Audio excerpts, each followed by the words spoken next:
Hey guys, welcome back to Reserved Investments on YouTube. So this is going to be part 2 of our rare coin investing series, where I'm giving you guys an inside look at how the rare coin marketplace works and also what to expect if you do end up in this particular marketplace or you have an interest in investing in and diversifying into rare coins. Now, I want to do two things in this video. First, I want to start out with a market update of the rare coin marketplace at present time. And I also want to talk about the advent of CAC and why CAC stickered coins are selling for a significant premium on the secondary marketplace at present time. So if I accomplish those two things in this particular video, I'll consider it a success. So I'm going to start with an update on why diversifying assets into rare coins is important. You'll remember several months back on this channel, I did a video where I talked about collecting categories that weather an economic recession or downturn best. I spent a lot of time in that video talking about established collecting categories like traditional antiques and coins and currency. If you remember correctly, I stated that there is generally an inverse relationship between coins and currency and the overall state of the economy and the financial markets at large. So what that means is, in layman's terms, when the economy is going bust, generally what happens is people sense fear in that market and they want to move to a safe haven asset. Well, the market that they choose to move to generally is precious metals and also, in certain instances, rare coins. Well, ironically, to prove my point, I just got the May 5th, 2020 edition of Numismatic News. Sorry, I always hate saying the word numismatic. It just sounds so weird to me. It always has in the antiques trade. That's why I always call it the coin and currency marketplace, for that reason. Well, anyway, in this particular issue, I think there's a great short article that I'm going to read to you. That's only going to take 1 to 2 minutes long for me to read it to you about the current bull market that's occurring in coins and currency as a result of the coronavirus epidemic and what's happening in regards to the financial markets and the economy at large. So again, this is in the May 5th, 2020 edition of Numismatic News. So if you guys want to seek out a copy, you will get this exact same market report. Here we go. Perhaps Chicken Little said the sky was falling, but Chicken Little obviously wasn't a coin collector. The economy and investment markets may be in the dumper due to the worldwide coronavirus outbreak. You might suspect the business of coins would follow. Coin shows and public attendant auctions have been canceled. So have coin club meetings. But something else happened. Something that some would possibly unanticipate. Dealers will attest to the challenge to keep bullion-impacted gold or silver coins in stock, even when the coins are being sold for an unprecedented premium. Auctions are likewise doing extremely well, especially for high-profile, truly rare investment-grade coins. Greed fuels equity markets. Fear fuels traditional havens from an economic storm. Right now, speculators and investors are charging the numismatic gates. If you are a serious collector, you might want to consider either selling into this strong environment, while if you are a serious buyer, you might want to wait out the current coronavirus crisis. So you see, guys, here's what's happening. Because there's so much fear in the streets with the financial markets, with the equity markets, a lot of people are coming into not only the precious metal marketplace, but they're also coming into the rare coin marketplace, and this is causing prices to rise. I have an example of this in a minute here. I'm just going to finish up this article. There's 2 paragraphs left. The most important long-term outcome of all this will hopefully be an influx of newly indoctrinated coin collectors. But we must be prepared for the possibility that these same speculators return wholesale to equity markets as soon as they see the coast is clear. In other words, right now, we are in a numismatic bull market. Will this be sustainable, or will a bear market follow? And if so, when? So this is a great article. I give a lot of credit to this publication. I do subscribe to it, full disclosure. I do not write for this publication, another full disclosure, but I do like their work. So what I want to talk about now that I've shared that with you, and this kind of correlates back to the video I did on collecting categories that can weather an economic storm, I want to talk about the recent acquisition I made during the Heritage Central States coin auction that occurred about a week or two ago, online only, because obviously due to the pandemic, all live events have been canceled. So I had my eye on a particular coin, and I really went for it, and I went all in. And the coin is an 1881 proof seated Liberty quarter. And this is a PCGS PR66 Plus graded coin that is CAC stickered. I paid $3,158.37 with all fees for this particular coin. Now, I consider this coin to be, believe it or not, selling at a discount in the market today, because collectors and even investors have been kind of split on proof coins for several years now. There were only 975 of this particular coin minted because it is a proof specimen.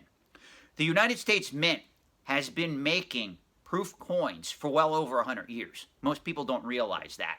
I know a lot of you probably come across the U.S. Mint, their current catalog or their mailings where they offer some of these unique proof American Silver Eagle coins or American gold coins. Well, ironically, the U.S. Mint has been creating coins for the collector's market for literally over 100 years. And most people don't realize this. So some people like proof coins. I like authentic, antique proof coins like this. Other people do not like proof coins. It just depends on what side of the spectrum you fall on. I also traditionally collect what they call business strike coins. That's pretty much any coin that's minted at the mint for use in commerce. So that's considered a business strike. They call it a mint strike as well in certain terms. However, this coin really caught my eye. I wanted a proof specimen of a Liberty seated Liberty seated quarter for some time now, and I finally took the plunge. Now, what we're going to talk about in this video is the importance of this sticker. You see, if you look up this coin on Heritage's website, you can search previous listings for a coin in this grade and in this condition, graded by PCGS, and what it sold for going back 10 years or so. Now, one of the things you will learn is if you look through those listings, you would probably come to me and you would say, well, Sean, you paid with buyer's premium and fees $3,158.37 for a quarter. First of all, I'm going to turn this video off right now because you paid $3,158.37 for a quarter, for crying out loud. Why am I going to take financial advice from some guy sitting in his basement office who paid over $3,000 for a quarter? And number two, if you do the price history on this, Sean, you're going to see that you overpaid for this coin. You're an idiot. And I'm going to come back and I'm going to tell you, well, let's talk about that. Look at this coin on the website. You want to search it, go right to Heritage. Again, it's an 1881 PR66. Just put 66 in the search and put Liberty seated quarter, and it will come up. This is CAC stickered. This little sticker here means everything right now in the rare coin marketplace. And I don't care whether you agree with that assessment, you hate that assessment, or you disagree. If you disagree with that assessment, you are 100% incorrect. You see, CAC was a game changer, or what we like to call on this channel, a catalyst. Much like how CGC came in to the comic book marketplace back in the early 2000s and revolutionized it with third-party grading, or even how Wada Games came in and manipulated the market for rare and uncommon video games that can be factory sealed and graded now. So those markets have their own catalyst. That's what I'm trying to get at, which caused an explosion in those asset classes as a result. Well, the rare coin marketplace has had several catalysts over the last few decades. Coin grading was the first great catalyst that occurred back in the mid-1980s with the advent of NGC and then PCGS. Now, to answer a question I get asked routinely. Sean, if I want to start buying coins, do I go after PCGS graded coins or do I go after NGC graded coins?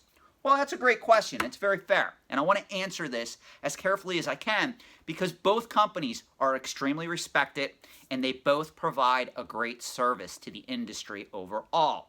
That being said, at present time, no disrespect to NGC.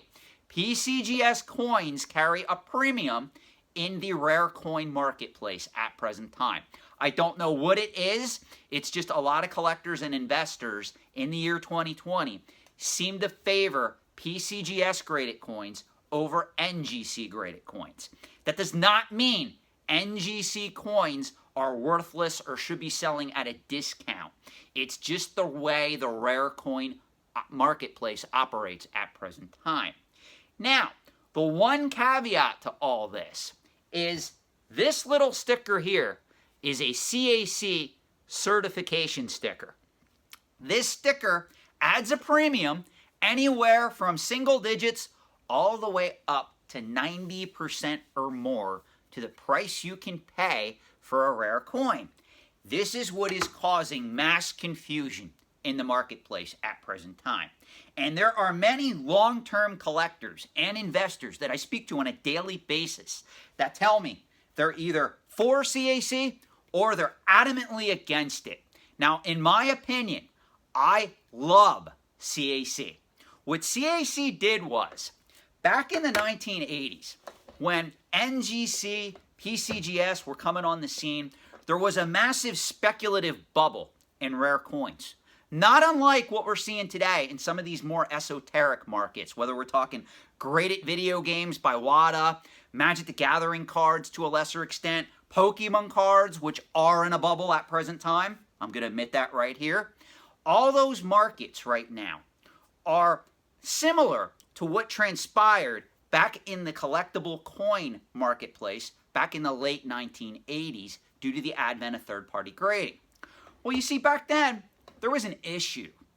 Certain coins would be overgraded, certain coins would be undergraded, and a lot of the companies, even prominent companies today, like NGC, PCGS, back then, coin grading was very new. So they were still kind of learning the dynamics of grading a coin, assigning it a third-party grade, and getting it out there into the public. Because not only were collectors and investors buying these items up sight unseen, which is a big no-no in the coin collecting marketplace. We're going to get to that in part 3 of this series. But you also have to understand Wall Street was involved. And Wall Street brokerage houses would literally divert assets to rare coins, and they would call literally dealers and go, okay, I want 100 Carson City, I don't care what date, Morgan silver dollars in MS64.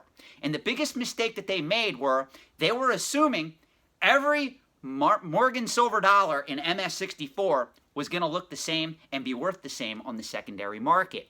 Well, ironically, that didn't happen. It can't happen. There's too many idiosyncrasies in what goes on to assigning a value to a coin. Remember what I said in earlier videos, guys. You can have two exact same coins, identical mint marks, identical grade, graded by the same third-party grading company. And those two coins can go into the same auction. And one could sell literally for almost double what the other coin goes for. And there's a lot of people that enter the rare coin marketplace that do not understand this because they're coming from other collecting hobbies like comic books or sports cards or video games or Magic the Gathering, Pokemon, a lot of these other markets, even comic books. That's almost unheard of in those markets. Yes, there is a variance of prices across the board. But ultimately, if you consign pretty much two identical items to the same auction, chances are one should not sell for almost double the price of the other one unless the appearance is different overall. And that's what happens in the rare coin marketplace. This coin here, I'm going to hold it up to the camera a little better on both sides. This coin is what would be known as an almost blast white coin. Now, there's no evidence that this coin was dipped. More on that in an upcoming video. However, that being said, it still has its authentic mint-like tone, like it was pretty much minted yesterday. That's signature of most proof coins, to be honest. That being said, though, this coin does have excellent overall eye appeal. I think most of you looking at this would agree. This is a pretty above average quarter. Even though it is a proof specimen, it's still above average. So where am I going with this? Well, what was happening in the 1980s and even in the 1990s when the marketplace for third-party graded coins kind of went bust just because the speculative bubble popped and people were not paying 10 times the premium or the value of an average Morgan silver dollar anymore, there seemed to be a glut of overgraded and in some cases undergraded coins on the marketplace that were in PCGS and NGC holders. So dealers and people who really knew the market would go to auctions and they would go to shows and they would look for these underappreciated gems of coins that may be literally a gem grade specimen, meaning an MS65 coin sitting in an MS64 or an MS63 holder. They would buy these coins at their going rate, meaning in 63, 64 condition. They would crack the holder, they would send it to the grading company, and if the grading company agreed with them and they said, well, yeah, that coin is a little undergraded. If it was only a 63 or a 64, we're going to award you with a 65. They would then take that coin, sell it back into the marketplace, guys, and they would make a ton of profit. Well, this went on literally for 10 to 20 years. Even as recent as the early 2000s, you had a lot of well-heeled, well-financed dealers who have been involved in the coin collecting hobby, where all they really did was they went to online auctions, they went to shows, they went to conventions, and they looked for undergraded coins, and they cracked the case, or they sent them to the grading company in the case saying that, hey, I think this coin is undergraded. Can you grade it again? And if the company agreed with them, they would regrade it. They would get the bump up in grade, which in certain instances, as you're going to see as the series goes along, can mean thousands, if not tens of thousands of dollars in profit for those dealers just with one grade bump up on the right coin. So what happened was, as time went on, an idea was born. And it actually became the brainchild of a very well-respected coin dealer by the name of John Albanese. What John did was, he said, you know what? There's so many of these coins that could be undergraded, overgraded, floating around in PCGS, NGC holders. What if we created a grading service that actually grades the grading service of NGC and PCGS?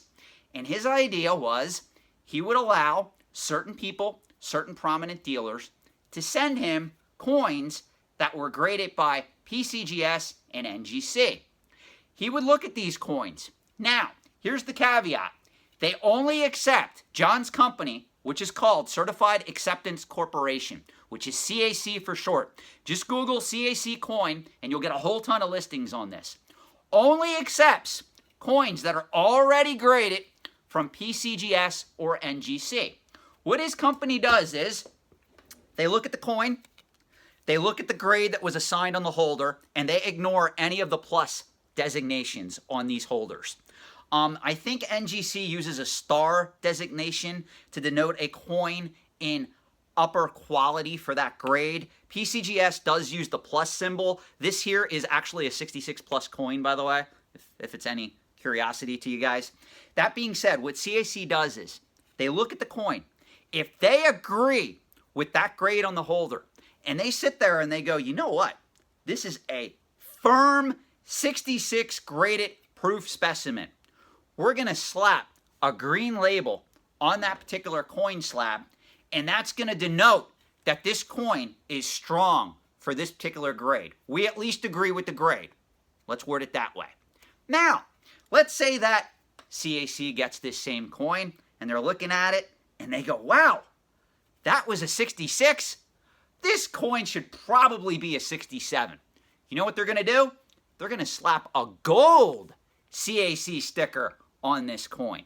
Now, for those of you that research auction prices in the rare coin marketplace, and you go, oh my gosh, this green CAC stickered coin that should have sold for $2,000 just sold for $3,500, What do you think happens if that same coin has a gold sticker on it?